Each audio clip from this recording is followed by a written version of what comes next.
exciting times for the USA here. They've flattered to deceive so far this season. But here they are, going for gold in Paris, up against a very strong Danish team.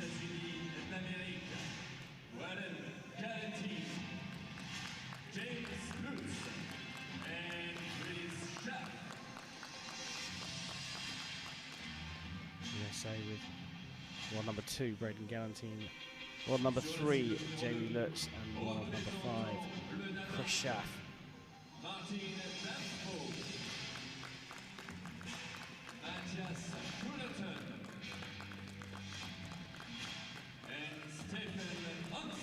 Well, it's a strong team from Denmark as well. World number 11, Martin Damsbo, world number 20, Matthias Fullerton, and world number 9, Stefan Hansen. Nikki, we're going to come back onto Denmark and talk about their incredible, the quality of their squad, but USA first up. First final of the year. First gold final, yeah. I mean, they got bronze in Guatemala, they got into the bronze match in Lausanne, they lost to Italy on a shoot-off, 29-29. Certainly are. And I wonder if Chris Schaff, who looks like he's going to be shooting first for the USA, had a bit of forfeit here and wasn't allowed to shave his beard until they made the final. That is some facial accompaniments.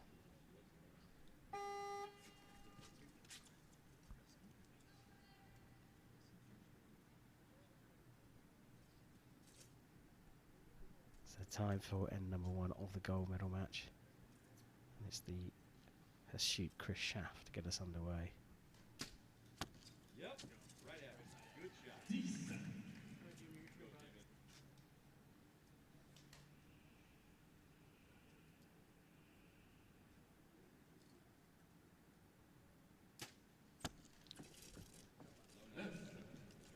The unorthodox James Lutz, who we know, the puncher.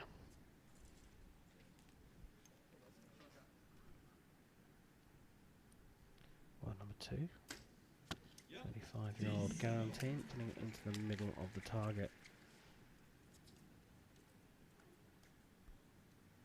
Stefan Hansen, world number 9 for Denmark, 26 years old.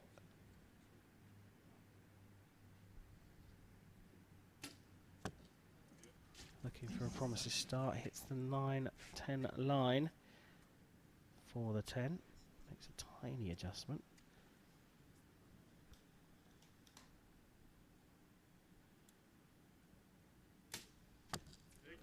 Even better shot from Fullerton, who's just 18 years old.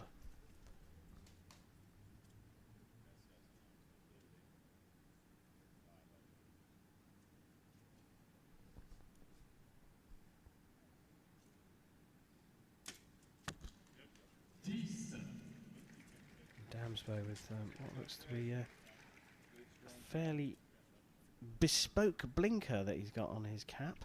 Yeah, I think it's just to minimise what he can't see, maybe.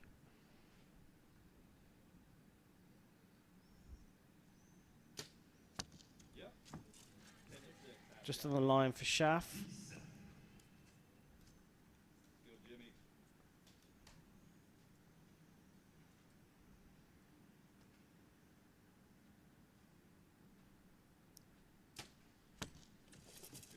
Another 9 for Jimmy Lutz, not looking too happy. You call him a puncher, Nikki. What do you mean? So consciously deciding I am going to shoot now, and you use that trigger with your thumb. If you watch his thumb on the next shot, you can see the movement before he makes the shot. Whereas most, not all, prefer a more subconscious feeling, so a feeling of pushing and pulling and the shot breaking without them knowing, almost. Well, it's Lutz who's dropped the 2 points in this end for the USA. Opportunity for Hansen, Fullerton and Damsbo to pull away early doors, and a 10 from Stefan Hansen is a good start to this second segment.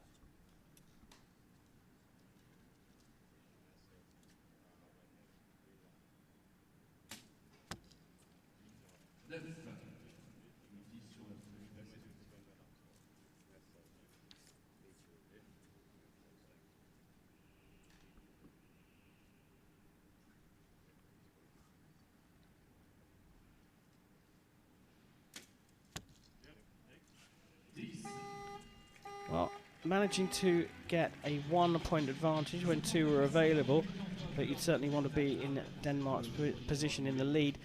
Jimmy Lutz, 2 9s. He seems to be, by the very, very high standards being set here today in Paris, the weak link.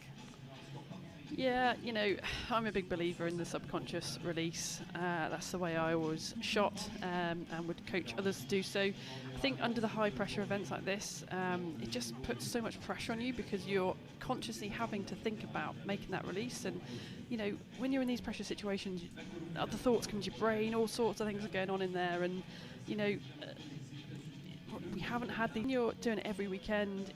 You know, big competitions in America all the time. You know, when you're used to it, fine. But maybe because he hasn't had the opportunity to be under this pressure and test it and test it and test it, maybe that's why we're seeing the cracks. More and more archers, though, today are favouring punching rather than the subconscious release, as you say. Another factor of that, though, is the wind. So if it was windy right now, some bit of a flyby, hit it as it's going across. But lovely and still today. This is going to favour the subconscious squeezers. Who doesn't like a subconscious squeezer? Chris Schaff up to the line for end number 2.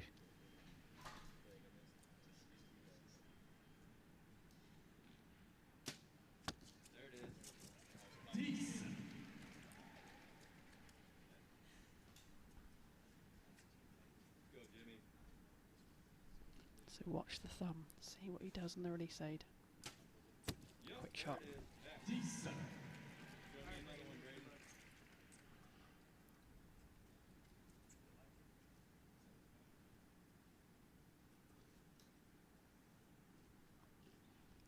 Interesting, Braden's using his little finger on the back of the release aid there, using that just to hinge it round.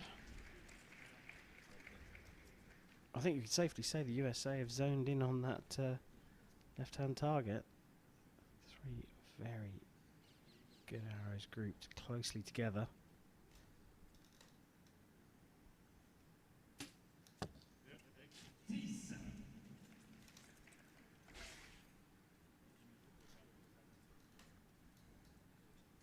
We talk about communication, Nicky, and there's not really very much going on. If anything, it's Damsbo on the Danish side that's sort of the talker. Yeah, I think maybe a cultural difference as well. You know, we see America usually being flamboyant and loud and very, very talkative. Denmark probably one of the countries who are a little bit more subdued in their approach.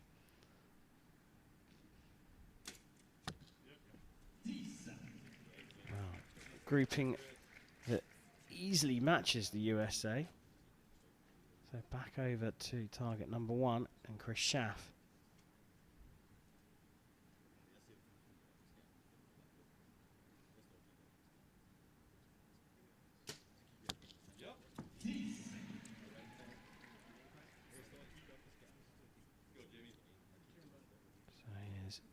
James Lutz. Got a look at his punching style technique, except we can't quite see the trigger. On the line. Bags of time here. On average 20 seconds per archer per arrow in the ends, and Galantine with 30.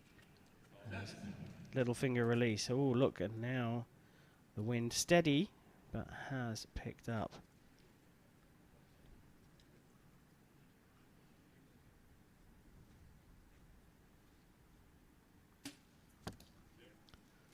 Another chance for the Danes here to pick up another point in the lead.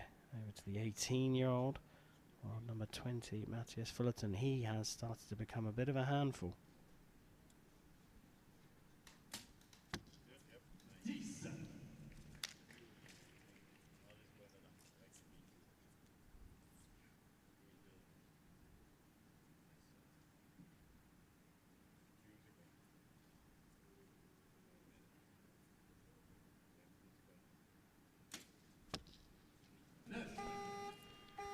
Slightly longer hold that time for Damsbo. So not quite gaining the lead here. We talk about 18-year-olds and the youngsters here. Is it something that's noticeable right now that you're getting a lot, archers achieving a lot at a very young age, perhaps more so than normally? Yeah, there certainly are quite a few 17, 18, 19-year-olds coming through, and again, I think it's just really interesting with the pandemic and, you know, who's done well in those times, who hasn't done so well, and, you know, for some people what's given the opportunity to train, you know, extra hard, you know, not have any other sort of distractions and things, and then seeing them come through this year. So, yeah, I think we're seeing a few new faces crop through. Yeah, it's very interesting to say that during the restrictive period we have not only been deprived of live international, full international sport, but we have also missed out on that crop of juniors coming into the senior realms and the development from the late teens into the prime of an. So it is interesting to see these youngsters coming through, and Mathias Fullerton for Denmark is certainly one of those to keep an eye on.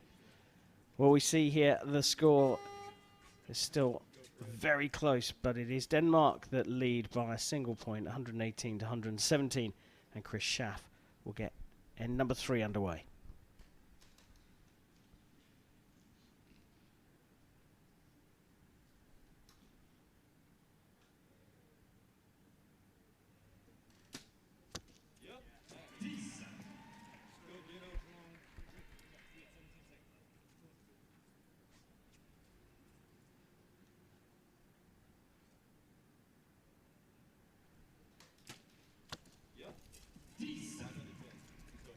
I just think this American team is so interesting. All three of these archers shooting completely differently. Braden just throwing his bows down on the floor. You know, Chris Schaff, 3 fingers, just continuing to pull. James, as we talked about, punching, and then Braden using that little finger then to really rotate the release aid. So fantastic differences in the archers. You know, watch these guys, see what they're doing, because it is interesting. It's just not one size fits all. It's interesting because when you talk about that, you can give the audience at home an opportunity to really understand what you mean by subconsciously squeezing and being a puncher, where the real difference is between those two things, because it's not automatically clear to certainly someone who hasn't shot a compound bow exactly what we're talking about. Yes, it's just the way that they're making these release aids go off. So there's lots of different styles, lots of different ways of doing it, whether you've got a trigger or whether you've got like a hinge mechanism where the release aid has to kind of rotate and then it releases at a certain angle. So all sorts of methods of release. This is more of a hinge technique.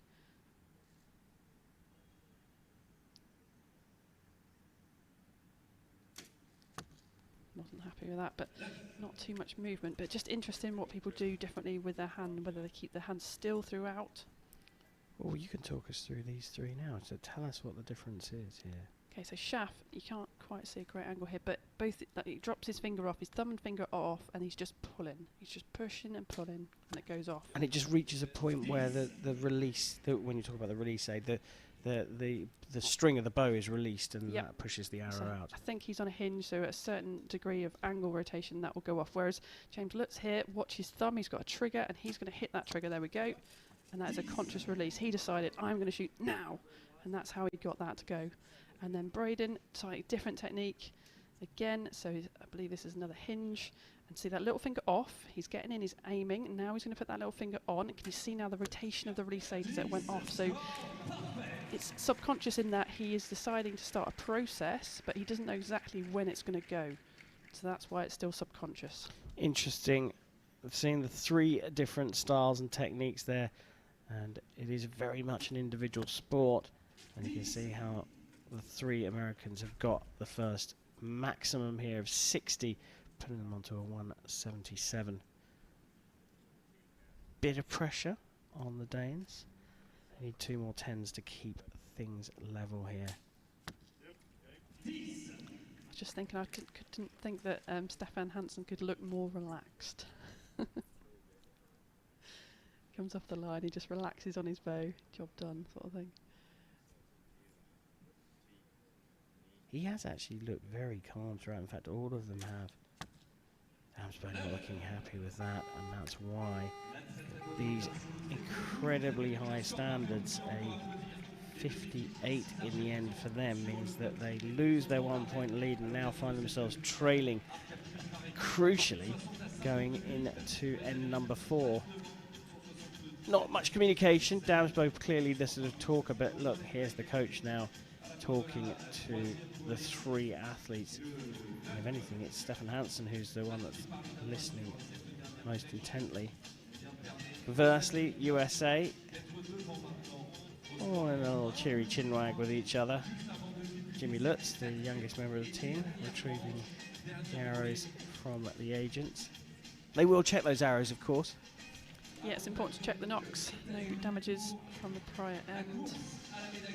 Yeah, I think Martin Damsbo, you know, he knew that last shot. You could see him just trying to move it across. I think he knew it was aiming up in the 9. He tried to pull it over. Wasn't quite quick enough. That is a downside of the subconscious release, because if you are just pulling and pushing and pushing and pulling and it floats off into the 9 and it breaks at that point, well, you might get a 9. But over time, it's about trying to get that hold even better and better. Well, the Danes have led throughout until the 3rd end, where the USA have overtaken them. 2 9s in that 3rd end for Denmark. They'll shoot first in end number 4, and it's time for some big scores to pile on the pressure.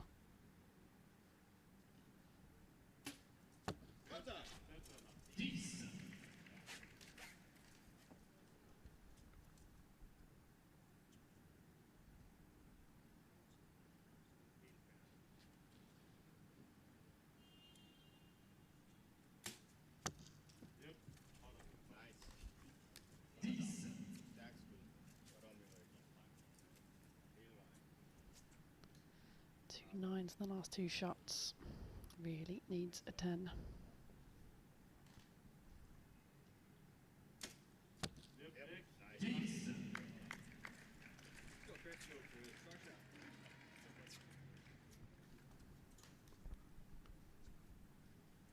Over to target number 1 on the USA, and they can be ruthless once they've found the centre of the target. A perfect last time. You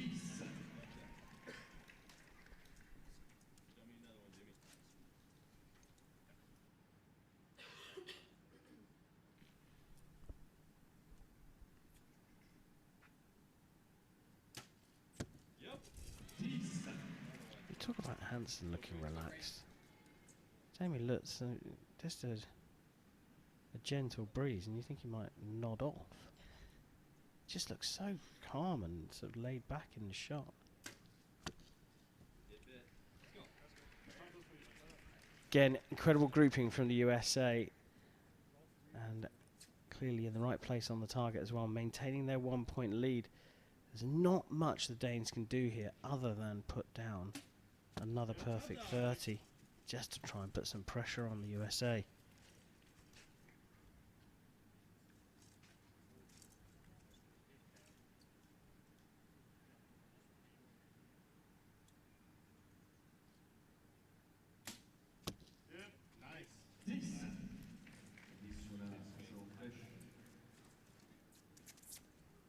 Damsbo finished with a 9 in the last end.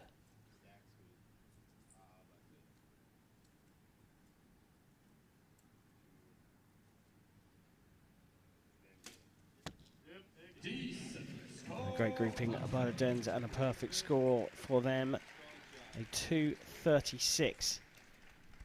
Gettable, beatable by the USA.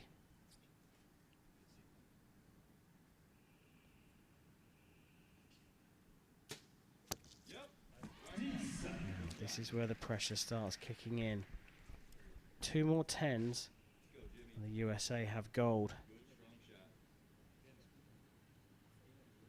And 9 here for Lutz. The pressure will be on Galantine, but no chance of that.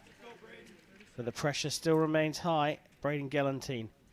Who else would you want to anchor your team? Needing a 10 for the win.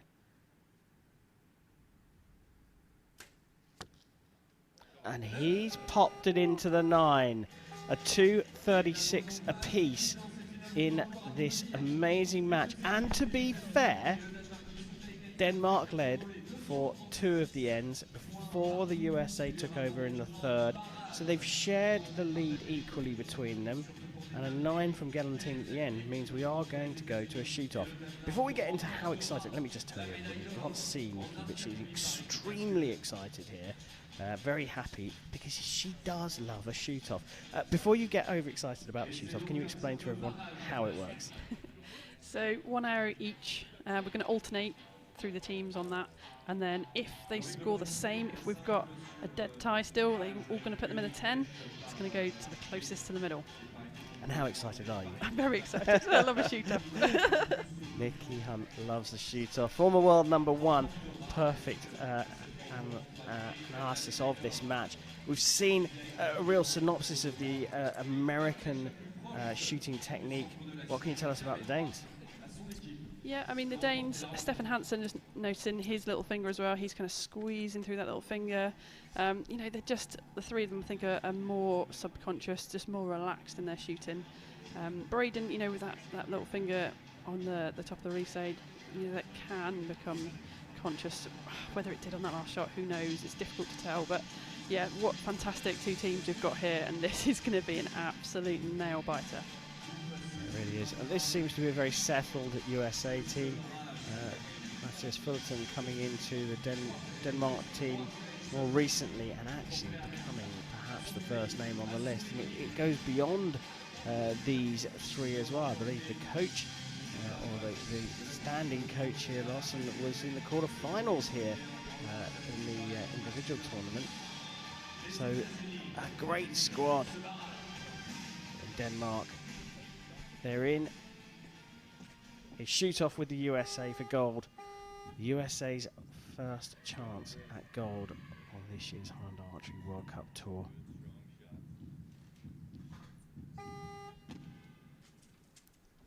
It's in fact the Danes' first chance of a medal as well. 3 arrows to see who's going to get the compound men's team gold. Chris Schaff of the USA to shoot first.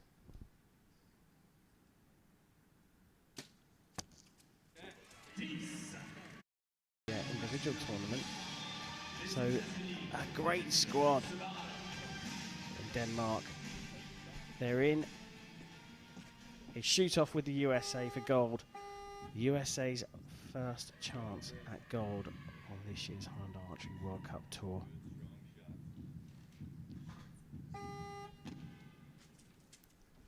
It's in fact the Danes' first chance of a medal as well.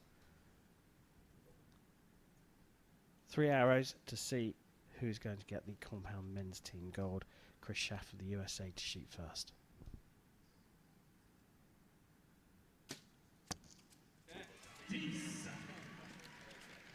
Well, I can safely say that's the closest arrow to the centre if we do have an equal score. Oh, it was only just touching the X line. Someone will get a better one than that. Someone's going to hit the spider.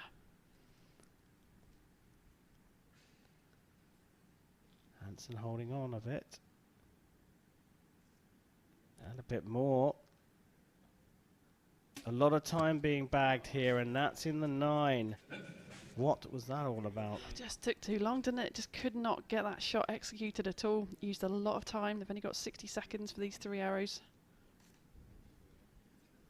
So normally super relaxed, super calm. Hansen throwing it into the 9, but look at that.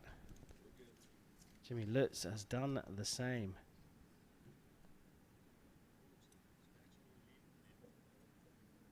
Matthias Fullerton.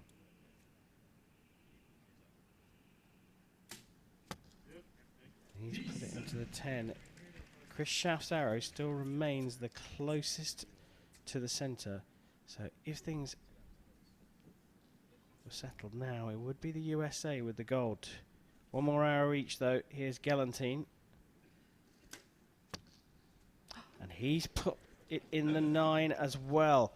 Chance here for Martin Damsbo and Denmark. He needs this in the 10. If it goes into the 9, they will be level, but the USA will take it. And it has gone into the 10. It's a 29 for Denmark, beating a 28 from the USA. And the Danes are the compound men's team champion of Paris. Long hold from Stefan Hansen. We thought that was all over then, but immediately Jimmy Lutz comes out, went through his same process, released very quickly, but he popped it into the 9 as well. Yeah, I think all of them were just under that much more pressure. You could see a little bit of shaking, a little bit of nerves, and all of them really on that shoot-off. You know, they all want to win it so badly, and what a match that was. Well done, Denmark. Fantastic gold medal.